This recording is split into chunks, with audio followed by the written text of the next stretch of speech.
ప్రభుని ఆరాధించే ముందు కొన్ని మాటలు మనం చూద్దాం. So before praise and worship, let us say few words. ఈ యొక్క ప్రత్యేకంగా ఈ యొక్క ఆరాధన వర్తమానము సహోదరుల నిమిత్తము. So this worship message primarily, especially for sisters. ప్రభు నాలో ఉంచిన భారం బట్టి మిమ్మల్ని ప్రోత్సహించాలని, కొన్ని మాటలు మీతో పంచుకోవాలని, అదేవిధంగా ఇది అందరికీ కూడా, ముఖ్యంగా సహోదరులకి. So this message is for everyone, but primarily to encourage sisters. అంటే నేను ఈ విధంగా ఆలోచిస్తున్నాను. అంటే బైబిల్లో గొప్ప ఆరాధకురాలు ఎవరు అని. So I am thinking like this to understand that in Bible, who is the great worshipper? సహోదరుల్లో Among sisters. మనం సహోదరుల్లో అయితే మనం చూస్తాం, యోబుని చూస్తాం, అబ్రహాం చూస్తాం, అట్లానే మనం అనేకమైన వ్యక్తుల్ని మనం చూస్తాం, ప్రభుని ఆరాధించిన వ్యక్తుల్ని. So among brothers we see many people, Job and Abraham, and there are many people who worship the Lord. అయితే నిజమైన ఆరాధకురాలు ఎవరు అని చూసినప్పుడు, అంటే కొంతమంది ఎవరు అని చూసినప్పుడు అందులో ప్రాముఖ్యంగా ఒక వ్యక్తిని ప్రభు నా దృష్టికి తీసుకొచ్చినప్పుడు, ఆ విషయంలో ధ్యానిస్తున్నప్పుడు ఎంతో ప్రోత్సాహం నాకు లభించింది. But who is the true worshipper among all the women of God in Bible? When I was meditating and looking for that, there is one woman that really touched my heart and encouraged me. అంటే కొంతమంది సహోదరులు కనిపించినప్పటికీ, ముఖ్యంగా ఈ యొక్క వ్యక్తి జీవితము ఎంతో నన్ను నిజంగా సవాల్ చేస్తూ ఉంది. And there are many other women who lived for God, worshipped God in Bible, but this particular woman really challenged my life. మొదటిగా మనము సామెతలు 14వ అధ్యాయము మొదటి వచనం చూద్దాం. First thing, let us turn to Proverbs chapter 14 verse 1. ఇది సహోదరుల నిమిత్తము ఈ యొక్క వాక్యాన్ని మనం చూస్తాం. So this verse is written for sisters. అయితే నేను అనుకుంటాను, ఒక సహోదరి సంఘానికి సాదృశ్యకరమైన వ్యక్తి. So I think that a woman, a sister in Christ is like resembling the church. అది ఎల్లప్పుడూ మనం మనసులో ఉంచుకున్నట్లయితే ఎంత పవిత్రత ప్రభు మనకు అనుగ్రహించున్నాడో మనం చూస్తాం. So if you remember that and meditate that every time, you understand that how much holiness and purity the Lord is looking from us. We can understand that. ఎంత మహిమనిచ్చున్నాడో మనం తెలుసుకోవచ్చు. How much glory that Lord has given to us, we can understand that. అయితే ఇక్కడ 14వ అధ్యాయం మొదటి వచనం నేను చదువుతాను. జ్ఞానవంతురాలు తన ఇల్లు కట్టును, మూఢురాలు తన చేతులతో తన ఇల్లు ఓడపెరుకును. So here the first verse, the wise woman builds her house, but the foolish tears it down with her own hands. ఇక దేవుని వాక్యం ప్రతిదీ కూడా మన కొరకే. So every word is written for us. అయితే ఈ వాక్యాన్ని చూసినప్పుడు, ఈ యొక్క జ్ఞానవంతురాలు ఎవరు అని చూసినప్పుడు, so when I was reading this verse, I wanted to check like who is this wise woman. శారాని మనం చూస్తాం. And we can see Sarah. అయితే మూఢురాలు ఎవరని మనం చూసినప్పుడు లోతు భార్యని మనం చూస్తాం. And who is this foolish woman? Then we can understand from Job's wife. ఇక శారా మనం గ్రహించినట్లయితే నిత్యత్వానికి ఆ యొక్క గృహాన్ని కట్టుకున్నట్లో తగిన జ్ఞానవంతురాలు. So if you see about Sarah, she is really worthy that she was able to build her home for eternity. నిజంగా నేను అనుకుంటాను, ఆమె గురించి మాట్లాడడానికి కూడా యోగ్యుని కాను. So I think today that I am unworthy even to talk about her. కానీ ప్రభులో మనం అంత భాగ్యవంతులు అయి ఉన్నాం వారి గురించి మనం మాట్లాడడానికి. But in Christ, Lord has made us worthy even to talk about them. అదే విధంగా ఇప్పుడు అంటే లోతు భార్య గురించి మాట్లాడట్లేదు, కానీ అయితే ఆమె ఏ విధంగా తన ఇల్లు ఓడబెరుక్కుందో మనకి అది కూడా తెలుసు. So today I am not going to talk about Job's wife, but we all know that how she had tear down her own house with her own hands. యోబు భార్య కాదు, లోతు భార్య. Sorry, Lord's wife. అయితే ఇక్కడ మనము ఈ విషయాన్ని మొదటి పేతురు, First Peter. మొదటి పేతురులో మనము మాట 5-6 వచనాలు నేను చదువుతాను. Verse 5 and 6. సహోదరులకి మాదిరి గురించి ఇక్కడ చెబుతూ, శారాను అపోస్తుడని పేతురు ఇక్కడ ఉదాహరించినట్టు మనం చూస్తాం. So here Peter was writing and he was setting an example for sisters and he was talking about Sarah here. 5-6 వచనాలు నేను చదువుతాను. అటువలే పూర్వము దేవుని ఆశ్రయించిన పరిశుద్ధ స్త్రీలను తమ పురుషులకు లోబడి ఉండేటి చేత తమ్మును తాము అలంకరించుకొనిరి. ఆ ప్రకారము శారా అబ్రహామును యజమానుడని పిలుచుచు అతనికి లోబడి ఉండెను. మీరును యోగ్యంగా నడుచుకొనుచు ఏ భయమునకును బెదరకైన ఎడల ఆమెకు పిల్లలగుదురు. ఇక్కడ ఈ వచనాలు మనం చూసినట్లయితే అబ్రహాం యజమానుడు అని పిలుచు తనకు లోబడి ఉన్నట్టు మనం చూస్తాం. So here 1 Peter chapter 3 verse 6 that Sarah obeyed Abraham and he was calling him Lord and she submitted to him. మనము సామెతలు 14వ అధ్యాయం మొదటి వచనంలో జ్ఞానవంతురాలు తన ఇల్లు కట్టును అని మనం చదివినప్పుడు జ్ఞాపకం చేసుకోవాల్సిన విషయం ఏమంటే, so in Proverbs 14:1 when we read about wise woman builds her house, what we need to remember? దేవుని యందు భయభక్తులు కలిగి ఉన్న వ్యక్తి అని మనం అర్థం చేసుకోవాలి. So we need to understand that person is someone who is having the fear of the Lord. దేవుని యందు భయభక్తులు కలిగి ఉండటమే జ్ఞానంకు మూలము. So having the fear of the Lord is the beginning of wisdom. కాబట్టి అక్కడ మనము సామెతల్లో అక్కడ జ్ఞానం గురించి, లోక సంబంధమైన జ్ఞానం గురించి కాదు మాట్లాడేది. So in Proverbs we are not talking about the worldly wisdom to build the house. కాబట్టి దేవుని యందు భయభక్తులు కలిగి ఉన్న వ్యక్తి. So this person is someone who has the fear of the Lord, that is the woman. పాత నిబంధనలో నూతన నిబంధన ఆజ్ఞకు లోబడి ఉన్న గొప్ప వ్యక్తిగా మనం శారాను మనం చూడవచ్చు. So Sarah, though she was in Old Testament, but she is having such a heart for New Testament, keeping commandments. We can see her like that. ఎఫెసీయులకు రాసిన పత్రిక 5వ అధ్యాయంలో మనం చూస్తాం, భార్యలారా మీ భర్తలకు లోబడి ఉండుడి అని. So Ephesians chapter 5 we see that wives submit to your husbands.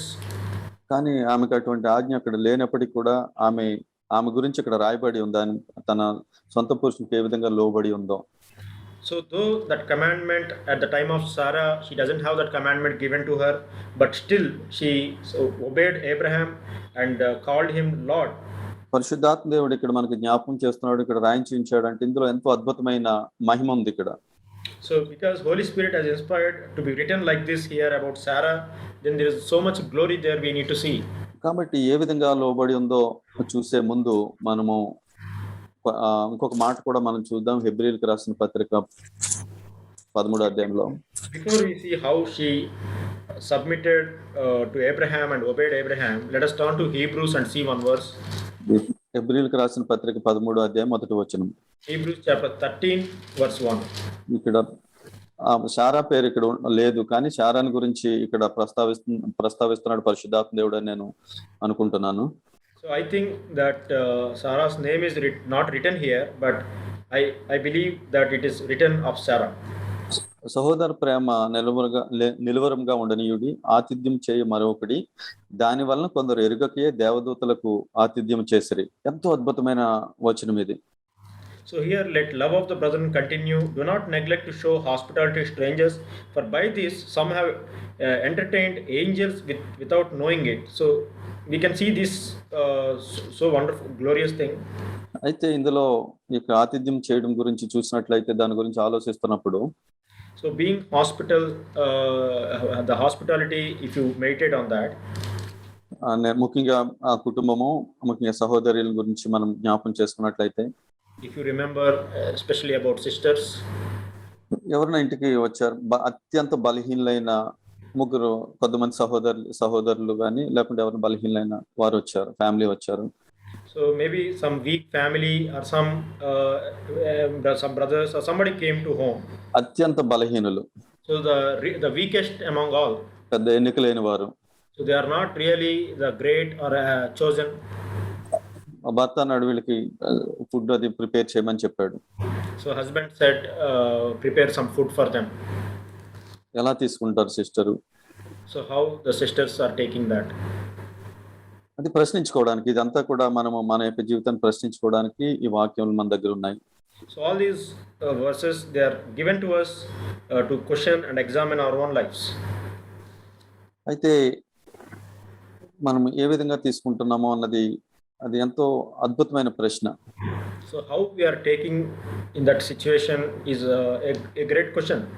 అంటే అది అనారోగ్యంతో ఉన్నప్పుడో లేకుంటే మనము ఎంతో ఇబ్బందిలో, అంటే ఆరోగ్యం బాగోనప్పుడు విషయం కాదు నేను చెప్పేది, సామాన్యంగా ఉన్నప్పుడు. So I'm not talking about when there is some medical situation or some difficulty when we are weak. I mean, not those situations, but when we are normal, and in those situations we can check this. అయితే ఈ ప్రశ్న ఎందుకు వేస్తున్నానంటే, ఇంకో ప్రశ్న వేయడానికి ముందు ఈ ప్రశ్న వేసి ఉన్నాను. అంటే ఇటువంటి కుటుంబం కానీ సహోదరులు కానీ అత్యంత బలహీనమైన వాళ్ళు వచ్చినప్పుడు మనం ఏ విధంగా వారిని చూస్తాం. So why I asked this question, that how we are going to treat when weakest among all such people come to our home, such brothers and sisters, how we are going to treat. I asked this question because I'm going to ask another question after this. అదేమంటే, పరలోకం నుంచి 3 దేవదూతలు వచ్చారు, వారికి అర్జెంటుగా భోజనం prepare చేయమని భర్త అన్నాడు. So that is like husband is telling wife that from heaven there are 3 angels came and very quickly prepare some food for them. ఇప్పుడు ఏం చేస్తాం మనం? So then what are we going to do? నేను ఖచ్చితంగా అనుకుంటాను, first ప్రశ్నకి సమాధానం ఇవ్వడం కష్టం, కానీ రెండో ప్రశ్నకి అర్జెంటుగా ప్రిపేర్ చేస్తాము. So I definitely think that maybe for first question giving answer is maybe difficult, but for second question definitely we go very quickly prepare food for them. దీనికి జవాబు, దానికి వచ్చిన ప్రతిఫలము మనం చూస్తాం. మత్తయి సువార్త 25వ అధ్యాయంలో బలహీనమైన సహోదరులకు చేసినప్పుడు యేసు ప్రభువు చేసినట్టు ఆయన ప్రభువు చెప్తారు. So we see that Matthew chapter 25, that when you do something for this weak brother or sister, like then that is like you have done it to Jesus. నేను ఎందుకు చెప్తున్నానంటే, ఈ మాటలు మన హృదయంలో ఆత్మీయతలో ఉన్న నకిలీతనాన్ని మనం ఎరగడం ఎంతో మంచిది. So because the fakeness in our spiritual life, it's good to be aware and understand at the earliest. ఇక్కడ మనం చదివిన మాట, సహోదర ప్రేమ నిలవరంగా ఉండనీయడం ఇక్కడ మనం చూస్తాం. Let love of the brethren continue. That's what we read here. అంటే బలహీనమైన సహోదరుల పట్ల ఒకలాగా, లేకుంటే గొప్ప వ్యక్తుల పట్ల ఒకలాగా మనం ఉండకూడదు మనం. So we should not have any partiality that towards weak brothers we are behaving certain way, and then very strong brothers when they come we treat them differently. ఒకవేళ ఆ విధంగా మనం దేవదూతలకి చేసి బలహీనలకు చేయకపోయినట్లయితే మనము నిజంగా దేవుడు అసహించుకుంటాడు మన యొక్క భక్తిని. So we are showing hospitality to angels very well, but we are not showing any hospitality to weak brothers, then it is detestable to God. కాబట్టి మరి శారా ఏం చేసిందో చూద్దాం. ఎందు గురించి అంటే, మనం శారా గురించి చూస్తున్నాము ఈ విషయాన్ని. ఇది ఇక్కడ ఆ విధంగా కొంతమంది చేశారని ఉంది, ఆ వ్యక్తి ఏ విధంగా ఇక్కడ చేసిందో మనం చూస్తాం, ఏ విధంగా లోబడి ఉందో. So today we are looking Sarah's life. Let us see how Sarah did in this situation. ఆదికాండలో మనం ఒక మాట మనం చూస్తాం 18వ అధ్యాయంలో. Genesis chapter 18 we see one verse. కొన్ని పరీక్షలు గుండా శారా వెళ్ళింది. అబ్రహాం యొక్క పరీక్షలు మనం చూస్తాం, కానీ శారా ఎదుర్కొన్న పరీక్షలను ఎంతమంది జాగ్రత్తగా ఒక ముఖ్యంగా సహోదరులు పరిశీలించారు నాకు తెలియదు. So many times we all know the different tests that Abraham had gone through, but what all tests and difficulties Sarah had to go through, sometimes we are not aware. I don't know how many of you are meditating on that. ఆ యొక్క పరీక్షలో ఆమె గెలిచి, ఆమెకు తెలియదు, అది పరీక్షని కూడా తెలియదు, కానీ గెలిచి నిజమైన ఆరాధకురాలు ఆమె ఉంది. So sometimes she is not even aware that that is a test for her faith, and she went through all those tests, and she successfully she was able to win and be a worshipper towards God. అందుగురించే పేతురు శారాని పేరు పెట్టి ఉదహరించి ఆమెకు ఆయన వెంబడించమని చెప్తున్నాడు. So that's why Peter was able to write about Sarah in his letter, and he's saying follow her as an example. కాబట్టి ఆమె గురించి మనము నిజంగా చూసినట్లయితే మనం కూడా ఆరాధకురాలుగా మనం ఉండవచ్చు. So if you really look unto Sarah, then we can be a worshipper also like her. అయితే మొదటగా మనము చూస్తాం ఆమె యొక్క శారాకు వచ్చిన పరీక్షను మనం చూస్తాం. So we see what is the test that came as the first thing we can see that. అయితే 18వ అధ్యాయానికి వచ్చే ముందు ఇంకొక మాట మనం చూద్దాం 12వ అధ్యాయంలో. So before coming to 18th chapter, let us turn to 12th chapter, Genesis. ఆమెకున్న పరీక్ష ఏమంటే, the test that is given to her. చాలా టఫ్ సిచ్యువేషన్ లో వాళ్ళు వెళ్తున్నారు, అబ్రహాము వాళ్ళు. So Abraham and Sarah, they are going through a very tough situation. 12వ అధ్యాయం 10వ వచనంలో చూస్తే అప్పుడు కరువు వచ్చింది. So chapter 12 verse 10, there's a famine. ఆ కరువు ఏ విధంగా ఉందంటే చాలా భారంగా ఉందంట. అక్కడ ఆ దేశంలో కరువు భారంగా ఉన్నందున అని ఉంది ఈ 10వ వచనంలో. So verse 10, that there was a famine in the land and it was so great. అంటే ఇప్పుడు మనం ఎదుర్కొంటున్న పరిస్థితి కంటే చాలా కష్టమైన పరిస్థితి. So that means it is very very difficult situation compared to what we are going through today. అటువంటప్పుడు ఈ శారా అబ్రహాంతో ఉంది. So in those situations Sarah was there along with Abraham. అయితే శారా ఏమంటే చాలా అందగత్తె ఆమె. And Sarah, one thing about her is she's a very very beautiful woman. మీరు అనొచ్చు అక్కడ ఎక్కడ రాయబడి ఉంది ఆ విధంగా అని. So you can ask that where is it written like this? ఇక్కడ నెక్స్ట్ వచనంలో మనం చూస్తాం చివరి మాట, ఇదిగో నీవు చక్కని దానివని ఎరుగుదునని అబ్రహాం చెప్తున్నాడు. So here verse 11, the last part, I know that you are a beautiful woman. ఎంత అందమైన వ్యక్తి అంటే She is so beautiful. అప్పుడు ఫరో యొక్క భార్య కంటే ఎంతో అందమైన వ్యక్తిమే. So she is so beautiful compared to even the queen, the Pharaoh's wife at that time. ఆ యొక్క ఫరో దగ్గర స్త్రీ గురించి చెప్పినప్పుడు వెంటనే అతను తీసుకురమ్మని చెప్పాడు ఈమెని. So when the people, officials explained to Pharaoh about Sarah and her beauty, then immediately he asked her to bring her to me. ఎందు గురించి అంటే ఇతను ఎంతో అందమైన వ్యక్తి, చక్కని వ్యక్తిమే. So because he is so beautiful woman. అటువంటి వ్యక్తి ఎంతో దారిద్ర్యం గుండా వెళుతుంది, ఎంతో కరువు గుండా వెళుతుంది భర్తతో కలిసి. Such a person is going through a great famine situation in her life along with her husband. వాడు ఏ విధంగా తింటున్నారో తెలియదు కానీ చాలా టఫ్ సిచ్యువేషన్ అయితే ఉంది అక్కడ. So not sure what type of food and how they are managing to eat their food, but they are going through a severe famine in that situation. అయితే ఈమెకి ఇక్కడికి వచ్చిన ఈ పరీక్ష ఏమంటే, But the test that she faced here, ఈమెకి ఇప్పుడు ఫరో ఇంటికి తీసుకువెళ్ళబడింది. so she was taken to Pharaoh's house. కారణం ఏమంటే ఆమె అంత అందమైన వ్యక్తి కాబట్టి. So because the reason is that she is so beautiful woman. ఇక్కడ 3 అవకాశాలు ఉన్నాయి ఆమెకి, 3 కూడా కలిసి వస్తాయి. అదేమంటే ఘనత, సుఖము, స్థిరపడిపోవచ్చు. So here there are 3 opportunities in front of Sarah. That one is honor, and she can settle down very well, and she can be stable in her life. సరిగా ఇప్పుడు ఈ కరువులో పోషించలేని భర్తతో ఉండడం కంటే ఎంతో సమృద్ధి ఎక్కడ ఉంటుంది. So during this time of famine, severe famine, to be with such a husband who cannot even take care of food and basic needs, what a great opportunity in front of her to be with Pharaoh. ఇంకా గుడారాల్లో వెళ్తూ ప్రయాణాలు చేస్తూ ఇసుకుపోయే కంటే ఒక చోట సుఖంగా ఉండవచ్చు, రాజభవనంలో ఉండవచ్చు. So instead of being a traveler and always living in tents, moving from place to place with all those difficulties, instead of that she can now comfortably live in a palace and settle down there. అక్కడ స్థిరపడిపోవచ్చు. And she can settle down there. ఆమె సౌందర్యానికి, అందానికి ఎటువంటి fade ఉండదు. ఇప్పుడు ఇంకా మంచి సుగంధాలు పూసుకోవచ్చు ఇక్కడ. Yeah, so now she may not even lose her beauty by traveling outside and all those things. Now she can have increase her beauty by being in palace and applying all the cosmetics. ఇక్కడ ప్రభు పరీక్షించాడు. నేను అనుకుంటాను నీకు అద్భుతమైన పరీక్ష శారాకి ఇక్కడ. So here there is a great test in front of her in Sarah's life. కానీ అక్కడ ఆమె హృదయంలో కొంచెం తృప్తిపడి బానే ఉంది, నేను సత్యం దాన్ను అని అనుకున్నట్లయితే దేవుడు ఏం చేసేవాడో తెలియదు. కానీ in her heart, if she should have had this desire that now this is little better, I came to a better place for some time, little satisfaction if even if she finds, not sure what God could have done there. కానీ తన యొక్క మనసు యజమానుడి మీద ఉంది. But her heart was set on her master. హృదయాలు చూసే దేవుడు. So our God is the one who looks into heart. దాన్ని బట్టి ఫరోకి భయం పుట్టించాడు ఆమె పట్ల. So because of that, God brought a tremendous fear in the heart of Pharaoh. దేవుడు ఆ యొక్క గొప్ప కార్యం చేసేటట్లు ఆమె హృదయంలో స్థితి చేసింది.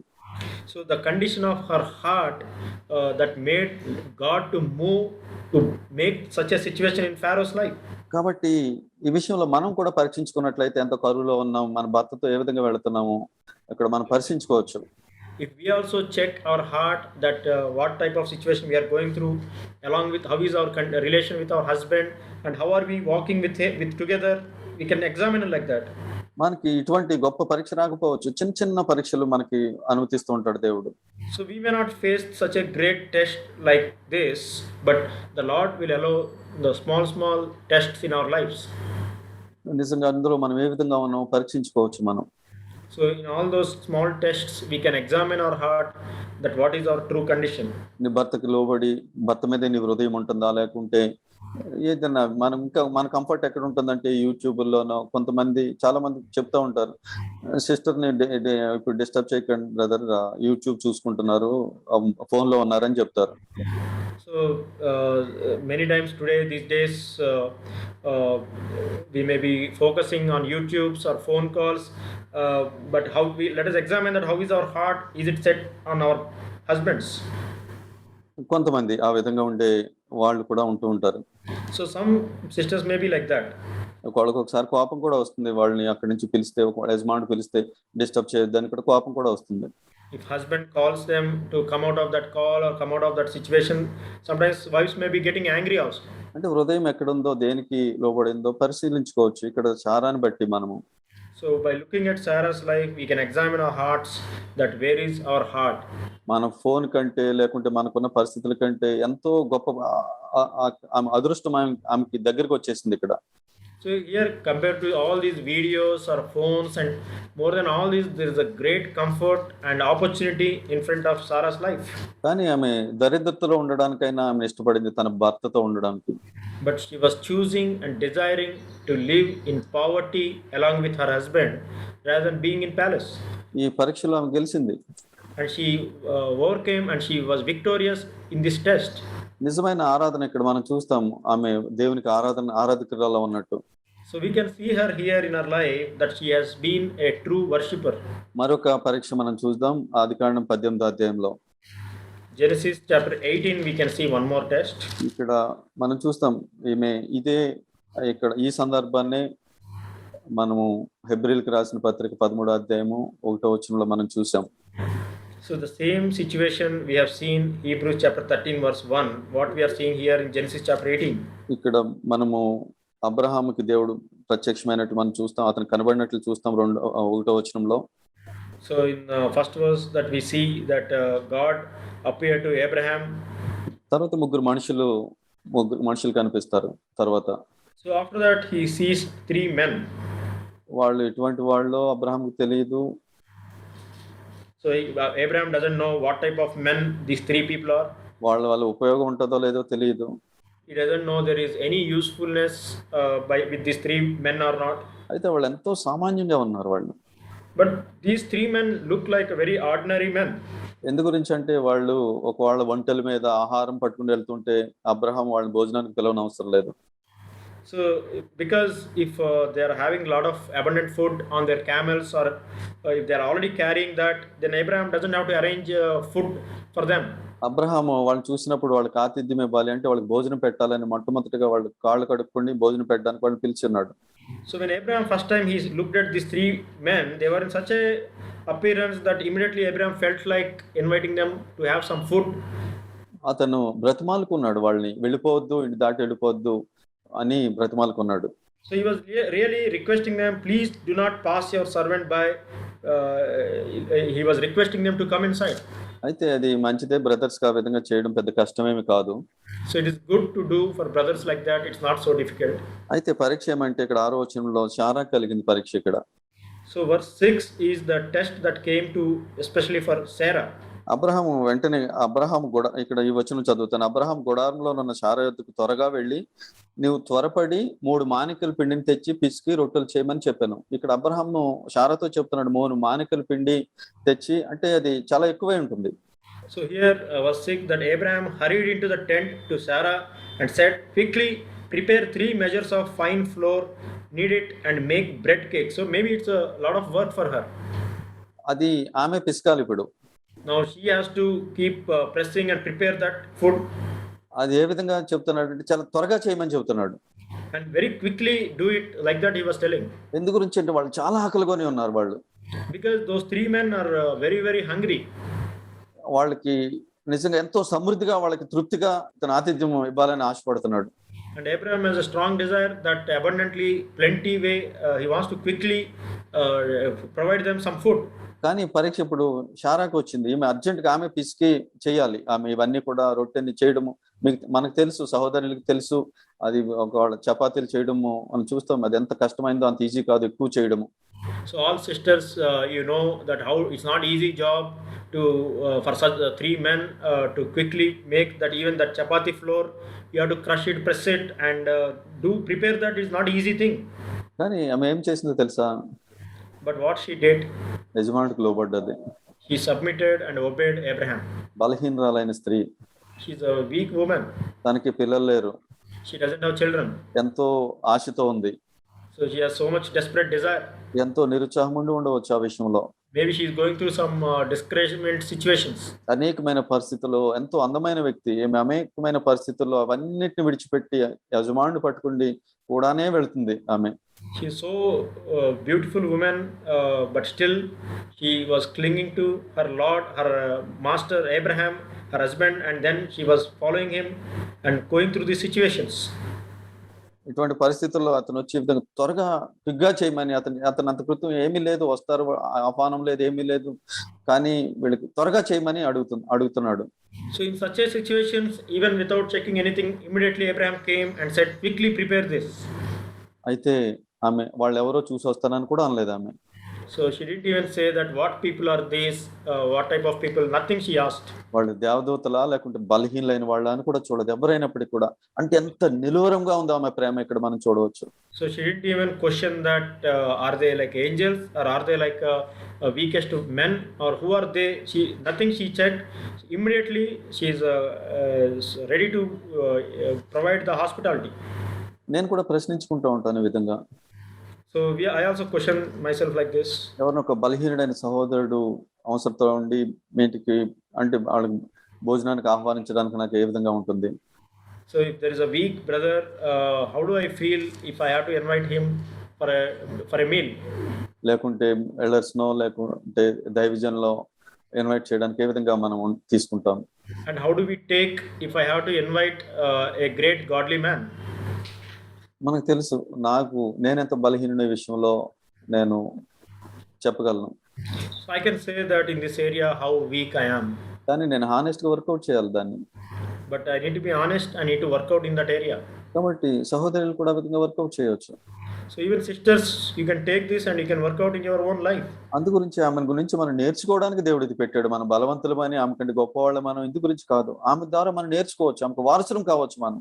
So it is not about we are great or we are weak, or it's not that, but God has kept this example about Sarah so that we can learn from her and we can learn to live this life. ఆ విధంగా దేవుడు వారి పట్ల ఎంతో గొప్ప కార్యం చేసినట్లు మనం చూస్తాం. ఆమె ఆ విధంగా లోబడినందుకు. So when she submitted and yielded like that, when she showed obedience, God did a great work in her life. ఈ విధంగా మన మధ్యన కూడా ఆ విధంగా ఆతిథ్యం చేసేవాళ్ళు ఉండొచ్చు. Even among ourselves today, we may be having some sisters who are so hospitable like this. ఆ విధంగా చేసిన వాళ్ళు ఉన్నారు. And there are people who are doing like that. అయితే ఒక సహోదరి ఈ విధంగా పంచుకోవడం నేను విన్నాను. మొదటి పేతురు 4వ అధ్యాయము 9వ వచనం. So once I heard a sister saying like this, that 1 Peter chapter 4 verse 9, she was sharing like this. సనుగుకొనకుండా ఒకడికొకడు ఆతిథ్యం చేయడి, ఇది నేను follow అయ్యేదని. So she was saying that without murmuring or complaining, be hospitable to one another. That's what I follow. ఎప్పుడంటే వాళ్ళ ఇంట్లో ప్రతి ఆదివారం కూడికి పెడుతున్నప్పుడు. So that is when every Sunday people are meeting in their home. ఎంతో మంది పేదలు పిల్లలతోటి వాళ్ళు దూరం నుంచి వచ్చి వాళ్ళ ఇంటి దగ్గరికి ఉన్నప్పుడు భోజనం చేయాల్సి వచ్చినప్పుడు. So that is when there was a meeting arranged in their home, and many people traveling from very far distance to attend the meeting. Many poor families are coming without food for them. She had to prepare after the meeting some food for them. ఆ విధంగా పెట్టడాన్ని బట్టి వాళ్ళ పిల్లలకు కూడా భోజనం లేకుండా ఉన్న సమయాల్లో. So sometimes when she arranged food like that for some poor families, that sister and even her own children, they didn't have enough food sometimes. ఇది మన సంఘాల్లో జరిగింది. ఒక సాక్ష్యం నేను ఆ విధంగా విన్నప్పుడు, ప్రభు నేను ఆ విధంగా ఫాలో అవ్వాలి ప్రభు, ఇటువంటి సహోదరులు ఫాలో అవ్వాలి నేను అనే ఆశ నాలో కూడా ఎంతో సవాల్కరంగా కలుగుతూ ఉంది. So when I heard such a testimony, in our own CFC churches, when I heard this example, I said, Lord, help me that I also want to follow that example, Lord. I want to be like that, Lord. మనం ఎంత పోగు చేసుకుంటాం, ఎంత సమృద్ధి చేసుకుంటాం, లేకుంటే ఇలాగ మనము దురాశతో మనం వెళ్తున్నట్లయితే ఇంకా దరిద్రతలోనే ఉంటాం ఆత్మీయంగా, కానీ మనం దేవునికి ఆరాధకులుగా ఉండలేము. So if we keep on accumulating more money, and we are being more greedy and keeping everything for ourselves, then we will be spiritually like a wretched and a poor condition only. కాబట్టి మీరు అనుకోవద్దు దేవుడు నా ప్రార్థనకి ఎందుకు జవాబు ఇవ్వట్లేదు అని. So don't think that why God is not answering my prayer. లేకపోతే ఎందుకు ఈ యొక్క కష్టాలు పోవట్లేదు అని దయచేసి ఆ విధంగా అనుకోవద్దు. మన దగ్గరే ఉంది ఆ తాళపు చెవి. So don't think that why these difficult situations are not going away from our family. Don't think that, because the key for that solution is in our hands. ఒక సహోదరిని, అద్భుతమైన సవాల్ చేసే సహోదరిని ప్రభు మన బైబిల్లో మన ముందు పెట్టి ఉన్నాడు. So there is a wonderful sister, a great example that God kept before us and explained in the Bible. నిజంగా ఎంతో అద్భుతమైన పరిస్థితి. మనము మాట్లాడే దానికంటే ఆమె వెళ్ళిన పరిస్థితులు ఎంతో నిజంగా ఎంతో అద్భుతమైనవి, కష్టకరమైనవి. So even more than all that we talk about Sarah, the situation she went through are much more difficult than what we think of. అయితే మూడో పరీక్ష మనం చూసినట్లయితే ఆదికాండము 18వ అధ్యాయంలో 10 నుంచి 15 వరకు మనం చూస్తాం. So third test, if you see that Genesis chapter 18 verse 10 to 15, we can see that ఆమె విశ్వాసానికి కూడా ఆమెకు పరీక్ష కలిగింది. So even for her faith there is a test. ఎందు గురించి అంటే ఆమె శరీరం ఉడిగిపోయింది. So because her womb dried out. కానీ అటువంటి సమయంలో ఒక వాగ్దానం లభిస్తుంది. ఇక్కడ మీరు జాగ్రత్తగా చదివినట్లయితే గొప్ప ప్రామిస్ ఆ యొక్క ఆతిథ్యము ఇవ్వబడిన వ్యక్తుల ద్వారా వాళ్ళకి కలిగింది. So here when she was shown that hospitality to this 3 men, there is a great promise she received in her life. ఆమె యొక్క భయమును, హృదయంలో ఉన్న భయమును కూడా అక్కడ మనం చూస్తాం. ఆమె నవ్వింది అనమాట. ఆ విధంగా నాకు పిల్లలు కలుగుతారని, మరలా 1 సంవత్సరానికి పిల్లలు కలుగుతారని ఆ యొక్క దూతలు చెప్పినప్పుడు నవ్వుకుంది హృదయంలో. అది అబ్రహాంను అడుగుతున్నాడు దేవుడు, ఎందుకు హృదయంలో నవ్వుతుంది అని. So in 1 year Sarah is going to have a child. When the promise was given in verse 12, that Sarah laughed to herself, saying, after I have become old, shall I have these children? She was saying like that. అంటే నేను కంటానా అన్న doubt తనకి వచ్చిందనమాట. So she was really doubting that am I going to give birth to a child at this age? మనకు కూడా ఉండొచ్చు, అయ్యో ఈ పరిస్థితుల నుంచి మనం బయటకు రావచ్చా అన్నది ప్రశ్న. తప్పేమి కాదు అది ఆ విధంగా ఉండడము. So we also may have this question that will I ever come out of the situation, the difficult situations we are going through? We may have that question. There is nothing wrong in that. అయితే అక్కడతో ఆగిపోకూడదు. But we should not stop there. అయితే 14వ వచనంలో చూస్తాం, యెహోవాకు అసాధ్యమైనది ఏదైనా ఉన్నదా అని ఆ యొక్క దూత ప్రకటించినట్లు మనం చూస్తాం, అక్కడ చెప్తున్నట్లు చూస్తాం మనం. But verse 14, that is anything too difficult for the Lord? That's what we see that. కాబట్టి తర్వాత 15వ వచనంలో చాలా భయపడింది, నేను నవ్వలేదని చెబుతున్నా. అంటే ఎంత భయం కలిగిందో తనకి, ఎంత దీనురాలుగా ఉందో చూడండి. So immediately verse 15 we see that Sarah was so fearful that she was saying, I did not laugh. She was telling like that. కానీ తర్వాత వచనంలో చివరి, అవును నువ్వు నవ్వితవని అన్నారు వాళ్ళు. But later was that they said, yes, no, but you did laugh. They were saying like that. తర్వాత no argument, ఏం ఆర్గ్యుమెంట్ లేదు. తను యాక్సెప్ట్ చేసిన హృదయంలో, అందు గురించి అక్కడ రాయబడలేదు. మళ్ళీ ఆమె అనలేదు ఇంకేమీ. She didn't argue there. She just kept quiet. That's why there is nothing written after that. ఇప్పుడు ఆమె హృదయం వాగ్దానం మీదకి వెళ్ళింది. Now her heart is set on the promise. అవును ప్రభు చేయగలడు అని ఉంది. కాబట్టి ఆమె విశ్వాసంలో కూడా ఎంతో మాదిరికరంగా ఉంది. ఆ పరిస్థితి మనకి కష్టంగా కనిపించినా మనం విడుదల పొందుతామా, మనం యోగ్యులమా కాదా అన్న ప్రశ్న వచ్చినప్పటికీ కూడా వాగ్దానాన్ని పట్టుకుందాము. So whether I am worthy or unworthy, is it possible or not possible, irrespective of all this, she was holding on to that promise in her heart. ఎంతమంది మనం విశ్వాసంతో ఆయన వాగ్దానం కొరకు కనిపెట్టుకుంటూ ఉంటాం, ఆయన అడుగుతూ ఉంటాం. So how many of us are really looking and holding on to God's promises by faith in our lives? మనం పరీక్షించుకోవాలి విషయాల్లో. So we need to check in our own hearts. ఇది ఎంతో అద్భుతమైన విషయం, ఎంత ఆరాధకురాలు ఆమె ఉంది. మనము ఆమె ఎంత సింపుల్ గా లోబడి ఉంది యజమానుడికి. ఎంత కష్టాన్ని ఆయన ఏ విధంగా భరించేటందుకు ఎందుకు ఆమె ఇష్టపడింది మనం ప్రశ్నించుకోవచ్చు.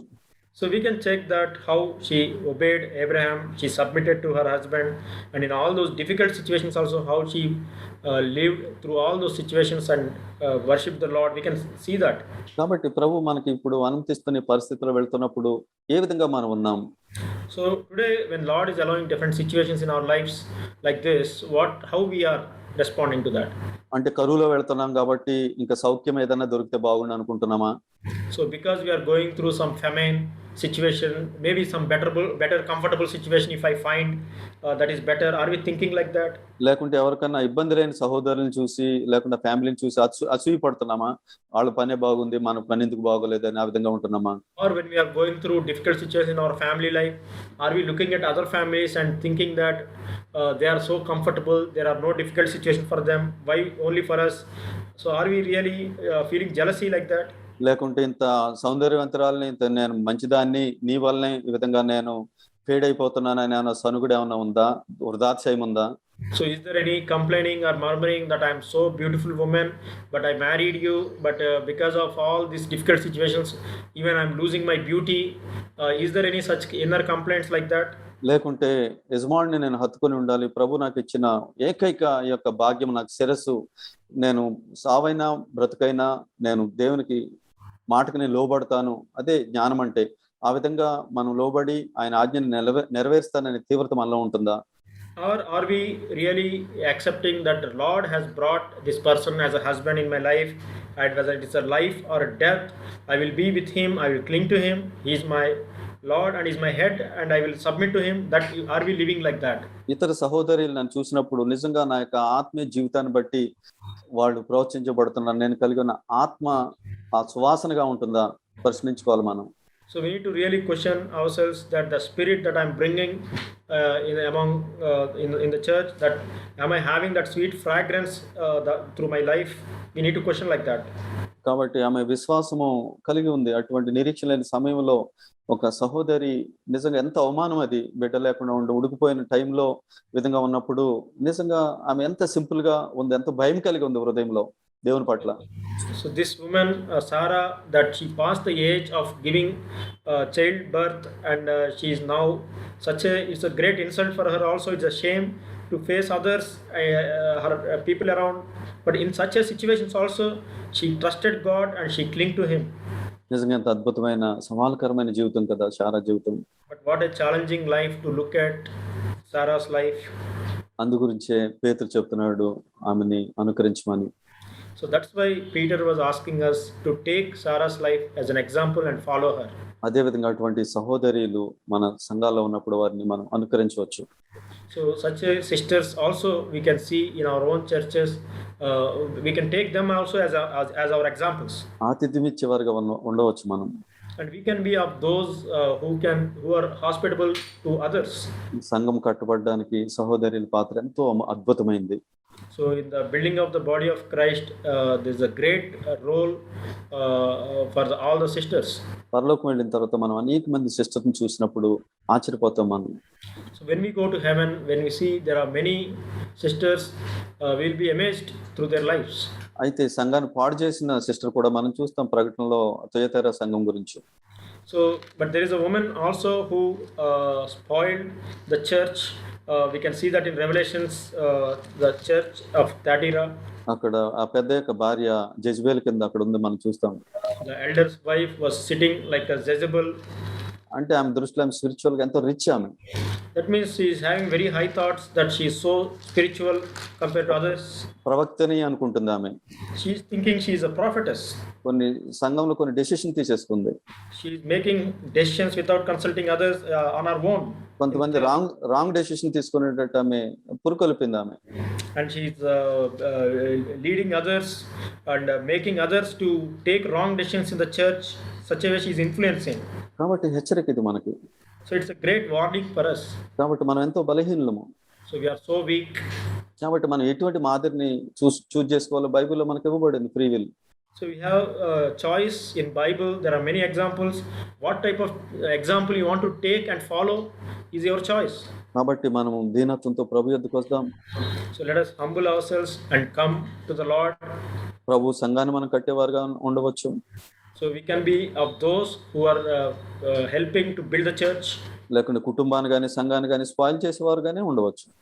or we can be of those who are tearing down the home and tearing down the church. We can be of people like that. అది మన ఇష్టం, మనం ఏ విధంగా ఉండాలని కోరుకుంటున్నామో. So it is our choice that how we want to be like that. శారాను మనం వెంబడిద్దాం. So let us take Sarah as an example in our lives. ఆ విషయంలో దేవుని నుంచి ఇంకా వెలుగుని దయచేయమని మనం అడుగుదాం. So let us ask the Lord to give more light in this area in our lives. ప్రభువుని మనం స్తుతిద్దాం, దేవుని యొక్క సన్నిధిని మనం కోరుదాం. నిజంగానే ఆశ్చర్యకరుడు. So let us worship the Lord and let us really desire God's presence, and He is a marvelous God. ముఖ్యంగా సహోదరులు, మీ హృదయాలు అందరి హృదయాలు ప్రభుని ఎరిగిన వాడు కాబట్టి ఆయన మనం కనపరుద్దాం. ఏ స్థితిలో ఉన్నా ఆయన వద్దకు మనం వద్దాం. So Lord knows all of our hearts, your heart's condition, and He will be able to help us in whatever situation we are in. Even భర్త లేని వారికి కూడా ఆయనే భర్త అయి ఉన్నాడు. యెషయా 54:5లో మనం చూస్తాం. So He Himself is the husband to those who are without husband. We see that in Isaiah. ఆయనే భర్త అయిన He Himself is our husband. కాబట్టి ఆయనకు లోబడి ఉండవచ్చు. So we can submit to Him. ఏమీ మన దుఃఖపడిన అవసరం లేదు. And we don't have to be sorrowful. కాబట్టి ఒక్కొక్క అడుగు మనం ఆ విధంగా వేస్తూ శారా యొక్క అడుగు జాడలు మనం నడవచ్చు. So even one step by step we can progress and we can walk in the footsteps of Sarah. మహిమకరమైన సంఘమును కట్టడానికి సహోదరుల యొక్క ఆ యొక్క నిజమైన ఆత్మ నడిపింపు ఎంతో గొప్పది. So to build a glorious church, the spirit-filled sisters so much needed who are led by the Spirit. అటువంటి కృప చేత ప్రభువుని మనం నింపమని మనం అడుగుదాం. So let us pray that God may fill us with such a grace. మన బలహీనతలను ఎరిగిన వాడు మనం క్షమించేవాడు ఆయన. Our Lord knows our weaknesses and He forgives us. ఆయన అపారమైన ఆయన కృపను మనకు దయచేసేవాడు. He will give us abundant grace so in these situations. ప్రభువా నీకు వందనాలు చెల్లిస్తున్నాను, ఆరాధిస్తున్నాం నాయన. మేము ఈ విధంగా Lord, we praise You and worship You. మాకు ఇచ్చిన అద్భుతమైన సహోదరులను బట్టి కుటుంబాలను బట్టి వందనాలు చెల్లిస్తున్నాం. Thank You, Lord, for wonderful sisters and families You have given to us in our church. నీ వాక్యానుసారంగా గృహాలను కట్టుకోవడానికి సంఘాన్ని నిర్మించడానికి సహాయం చేయమని. Lord, help us to build our homes and our church according to Your word of God. ముఖ్యంగా ఇటువంటి ఎంతో కష్టమైన పరిస్థితుల్లో ప్రభువా నిన్ను అంటిపెట్టుకుని ఉండడానికి సహాయం చేయమని వేడుకుంటూ. Lord, help us, especially in these difficult situations, help us to cling to You and help us, Lord. ప్రభువా యేసుక్రీస్తు నామములో స్తుతించి ఆరాధిస్తున్నాం తండ్రి. In the name of our Lord Jesus Christ, we ask and praise and worship You, Lord.